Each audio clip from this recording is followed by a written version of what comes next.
Thanks for joining us here on ARC Salt Lake. I'm Brian Schnee, Thursday, February 19th. Tonight we're talking avalanche dangers after two deadly slides in as many days, one leaving a little girl dead. That girl died after getting caught in an avalanche in an area closed to skiers.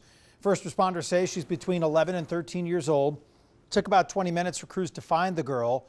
She was rushed to the hospital in critical condition, but she passed away. Two other family members, we're told, were with the girl but were not caught in the slide. Her family was able to be there with her, to our understanding, and we want to make sure that we're very much coming together as a community to mourn with them and to be there for them in any way that we can. Well, the exact cause of what triggered the avalanche still being looked into. In Wasatch County, another deadly avalanche. The sheriff's office says a man was snowmobiling in the big flat area with his son when he was buried. We're told the son dug him out of the snow, but it was too late. We just got some new information from UAC. They said he was actually stuck at the bottom of the slope. The son went to help him. He also got stuck. Then the slide was triggered. Could have been because of a number of reasons being down there, but so far that victim's name has not been released. 2 News' Natalie Wattis reports. 8 members of Wasatch County Search and Rescue and 2 avalanche forecasters with the Utah Avalanche Center rode out on the State Creek Trail on a journey of about 6 miles to the site of the avalanche. Our goal for today is to go in and do an evaluation of the scene, add to our knowledge base of the snowpack and what caused the avalanche. According to first responders, the call came in between 4 and 4:30 Wednesday afternoon. The Wasatch County Sheriff's Office says the father and son pair were snowmobiling in the Big Flat area when the father was caught in the slide. The son used his avalanche beacon to find him and dig him out. But despite his efforts, the man passed away. The best way to not get hurt in an avalanche is to not get caught in one. A beacon is what you use after the bad thing has happened. The boy was rescued and the father's body was recovered that evening. It was snowing at the time, it was getting dark. So it was a challenging rescue in technical terrain. Search and Rescue tell me this is the first avalanche fatality in the county this season. Snowmobilers in the area this morning shocked by the news. Have you heard about the fatality that happened there last night? No, we just heard this morning just as we were pulling back in from out being riding. We were out there for like 4 hours. Wow, what's your reaction to knowing that happened where you were at? Oh, it's sad. I mean, you're out here having a good time and you sometimes don't think about how dangerous it is, right? The Utah Avalanche Center tells me they have an avalanche warning in place across most of the state now. So right now, our advice is to not travel an avalanche terrain altogether. So avalanche terrain is anything steeper than 30 degrees. Avalanche forecasters tell me that these dangerous conditions are likely to remain with us for a while, so they're urging people to practice safe travel techniques. And for more details and tips on what those are, you can head to KUTV.com and find my story. Reporting in Wasatch County, Natalie Wattis, KUTV 2 News. So when these slides take place, search and rescue crews are among the first to be called to respond. They're often made up of volunteers who have plenty of other things going on in their lives. They still put their lives on the line. 2 News spoke with a sergeant from the Summit County Sheriff's Office and a commander of the Salt Lake County Search and Rescue Crew about safety and what it takes to execute these rescue missions. Avalanches elsewhere help kind of remind people, hey, there is real danger here. Yeah, I do think, when we see these incidences, these very tragic incidences taking place away from our own community, it is an opportunity for us. It's an opportunity for citizens. It's also an opportunity for our first responders to, kind of have that reality check of these are the dangers. This is what we're dealing with. How are we going to respond to it? And on our community, our community's standpoint, I think it does, bring that reminder sort of into the front of their head of, okay, I do need to make sure I'm checking avalanche conditions. I do need to, make sure I'm prepared with the proper equipment. Unfortunately, I've been doing this line of work for quite a long time. Unfortunately, even with these major incidences, that reminder doesn't tend to stick around very long. And that's an unfortunate reality that it's again in the front of the mind for a couple weeks, hopefully the entire snow season. But when you're met with the excitement of wanting to make those you want to be the first one on the snow, make those fresh tracks, even with this reminder in the front of your head, sometimes we see that excitement kind of override the decision making portion of everything, and that's when folks get into some trouble. Talk to me a little bit about the conditions now and your sort of alert level for potential incidents. Yeah, as I said, very high. It's been an unusual winter, unusual kind of snowpack, something we haven't seen in a long time. And from a user perspective, there hasn't been a lot of snow to ski, and suddenly there's very good snow to ski. Unfortunately, it's unstable. The Utah Avalanche Center has put out their highest level, which is an avalanche warning. That means that their avalanches are certain to occur in the backcountry. One of the other things that we want people to remember is that as soon as you leave a gate from a resort, you're in the backcountry. Those areas, they don't do avalanche control in the backcountry. Those aren't patrolled regularly. And those are the areas that, you know, unfortunately, we expect that we may see some accidents in the next few days. You show up there, you've got very limited information. You might have a location, you might not. Walk us through what those guys in California were doing and how it worked. Yeah, so first thing is to assess the risk of executing the rescue. Can we do this safely? And is the level of risk to reward make it worthwhile? You know, if there's somebody that we know, and the California example is a great example from last night. They knew there were 6 survivors, and that team took some elevated level of risk because those survivors may not have made it through the night in that instance. Once it becomes a recovery operation, everything slows down. Doesn't mean that we don't want to execute that operation, but there's a little less urgency in that instance. When there is a high level of urgency, we'll take a little more risk than we need to. It's, you know, things like from the start of an operation, making sure that, you know, my beacon, shovel, and probe are in my pack, that I can stay out for an extended period of time in the cold, potentially overnight. Those rescuers did last night in California. They stayed out and got home several hours, you know, early in the daylight hours. Well, sad deal here in Utah, just over the last 24 hours. If you don't want to be possibly caught in a slide, don't go in those areas. It's that simple. In California, severe weather is hampering recovery efforts about 10 miles north of Lake Tahoe. 2 days after that deadly avalanche that we just alluded to there, rescue teams have located the bodies of 8 skiers who were taken out by the slide near Castle Peak on Tuesday. A 9th skier presumed dead remains missing. Officials say one of the 9 victims was married to one of the rescuers. And the other 6 members of the group were found alive after reportedly seeking refuge in trees. They suffered some sort of injuries during the avalanche itself. A lot of snow in Truckee right now. Recovery teams are not expected to go back out until the weather clears. Late Wednesday, Sugar Bowl Resort confirmed that multiple victims in this avalanche had connections to the ski resort as well as its elite ski academy.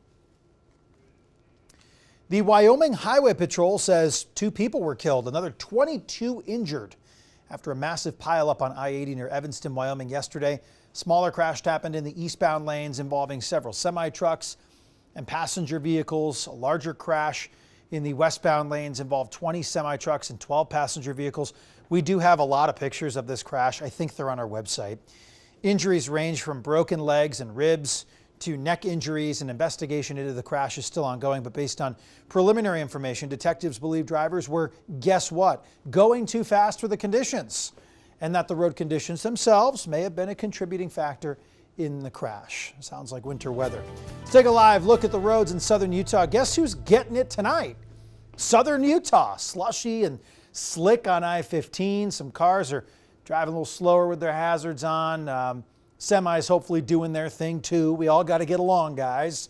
We've already seen a car slide out and more snow is on the way for southern Utah, says meteorologist Sean Kelly, who is joining us live here now with a look at what's coming up next and what they're getting in the southern part of the state, Sean. Yeah, that's right. Not only the southern part of the state, but the central part of the state as well. You can see winter weather alerts are in effect for many of our valleys as well under a winter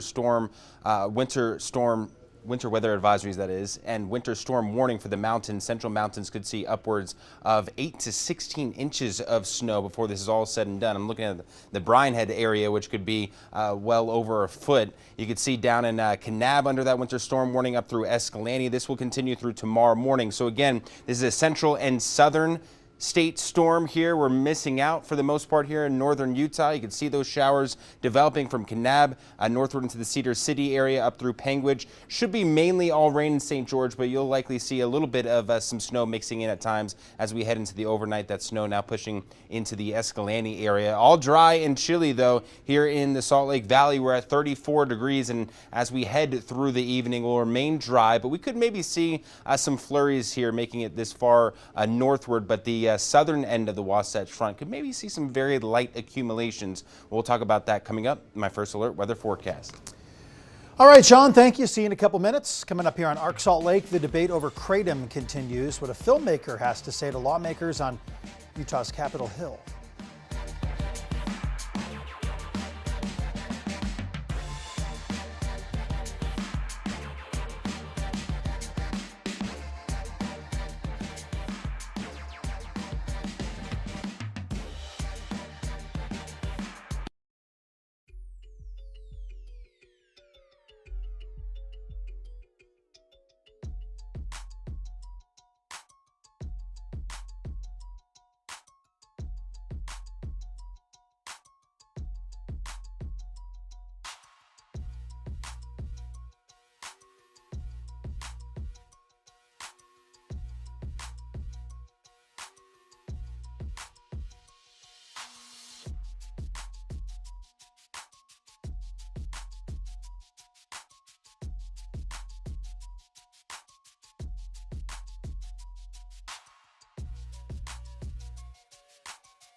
Movie night for Utah lawmakers on what some insist is a deadly serious topic. One of the filmmakers is in town calling kratom sold in stores as addictive as heroin or morphine. Brian Malecki has the story. Patty Wheeler says she lost a son to kratom. She's also the executive producer of the film Kratom Side Effects May Include, and she was invited here to Utah in the middle of a kratom debate here at the Capitol. I had no idea what kratom was, had never heard of it. Then for Patty Wheeler, who arrived here from Florida today, a sudden, devastating reality. My son Wyatt passed away from kratom. There's no doubt in your mind that kratom was the cause of Wyatt's death. 100%, and the coroner. It's also packaged in kid-friendly deals to attract the young people. Walt Plum, drug-free Utah, says his daughter lived but suffered after taking kratom. She eventually had a stroke from this. Do you think kratom was the Oh, reason? no question. I'm a success story. I have incredible help. Laura Romney says she uses kratom derived from leaves from a tropical tree in Southeast Asia for a nerve condition. If this were to ban, I literally will not be able to get out of bed. But the problem is that there is no labeling. Tonight will be the second showing of the film in downtown Salt Lake. The first was in New York. Legislators are invited. At the Capitol, Brian Malahy, KUTV 2 News. Utah health officials say calls to poison control about kratom have doubled during the past few years. They receive a handful of calls every single day. And in most cases, it's due to young children accidentally ingesting the pills and suffering potential overdoses. Doctors say kratom can cause serious liver problems, some cases cardiac arrest. The race for Utah's newly redrawn 3rd Congressional District seat is getting bigger. Dr. Kent Stewart Udell kicked off his campaign today. He's making land and water issues a central focus of his campaign. Udell has mechanical engineering degrees from Utah State University and the University of Utah. Also a former educator at the University of California at Berkeley. Visibility not really that nice in southern Utah. The nice part about the Bryce Canyon area is you get Ruby's in here, who provides these cameras, by the way, and that must shout them out.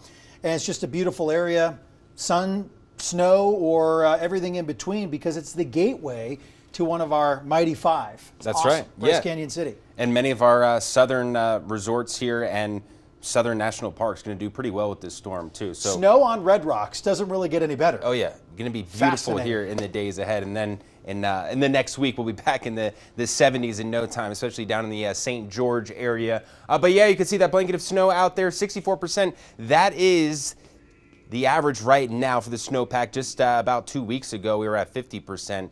So that's a big jump in the right direction. I think will likely be in the upper 60s and maybe near 70 when we're all said and done with this storm. So doing much better at least. We get ready for a cold night ahead. We're into the 20s and 30s up and down the Wasatch Front. We're at 25 in Heber, 18 in Park City, 27 in Milford, and 40 in Page, 37 right now in St. George. Some flurries trying to work its way further up towards the north. I don't really think this is going to add to much here. Down towards the south, though, a whole different scenario. Steadier, heavier snow developing from Cedar City down into portions of Washington County, into the Kanab area, up northeastward into Escalante. This eventually will spread further up towards the north and east as this low shifts down towards the east-southeast here in the next 12 hours or so. For the most part, again, the models were showing that it could maybe trend a little bit further towards the north. Really not going to be a big deal here for the Salt Lake Valley. Maybe Provo could see some light accumulations as we get closer towards midnight. Again, along the I-70 corridor, starting to see some steadier snow moving in from Moab into Monticello, south central Utah, and then into tomorrow morning's commute. A little bit messy in the Richfield area, maybe as far northward as Delta, down through Cedar City into Moab, Grand Junction, Monticello, seeing that snow. And then on the back end, by tomorrow afternoon, we can maybe see a few scattered snow showers here further up towards the north from the Salt Lake Valley, down southward into Price, seeing some isolated showers. And then that's really about the extent of it. We're all said and done with the third and final storm of this storm cycle here as we get into the weekend. Sunshine and much milder weather returns to the area. So how much snow are we looking at? Again, we've got winter weather alerts for the central and southern areas here. Generally, for the southern Wasatch Front, a coating to an inch. Maybe the Cottonwood Canyons there seeing a coating to 2 inches of snow. Park City an inch or so. But our central valleys here could pick up generally about 2 to 5 inches, including our southern valleys, the mountains, about 7 to 14 inches of snow. So as we head into the overnight, it's going to be a cold one, 20s and teens out there, periods of snow showers down towards the south-southeast.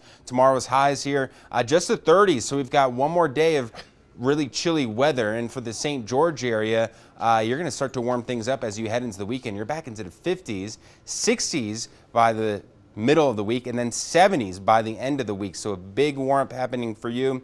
And then across the Wasatch Front, kind of the same deal here. We've got one more, potentially 2 days, we can call it, of chilly weather, and then we're back into the 50s with another storm moving in by Tuesday and Wednesday. That'll be a warm one, and then again, we're going to see a lot of that snow melt here over the next 48 hours. You know, I've lived here for 7 years. Valley snow doesn't really stay. It just doesn't. I mean, I don't know what would have to change to get that to actually happen, but from all my friends in New England, they get yard snow for months sometimes, and we get nothing. I don't know. I don't get it. I'm half complaining because I like snow, but I guess there's always the crowd that says keep it up in the mountains too, and I understand. I get it.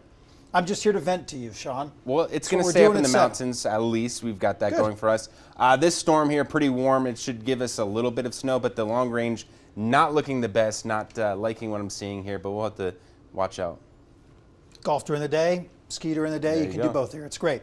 Coming up on Ark Salt Lake, what's next for the Church of Jesus Christ of Latter-day Saints Conference Center after it closes to the public?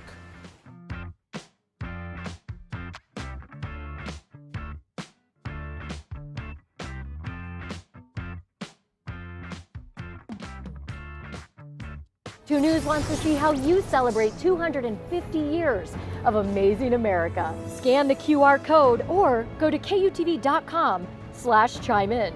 Click Submit Content and pick Amazing America 250 from the drop-down. Whether it's your favorite monument, your favorite park, around the state, or around the country, we want to see and share whatever makes you proud to be American. Thank you for being a part of 2 News and Amazing America 250.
The Church of Jesus Christ of Latter-day Saints getting ready to close the conference center for an entire year.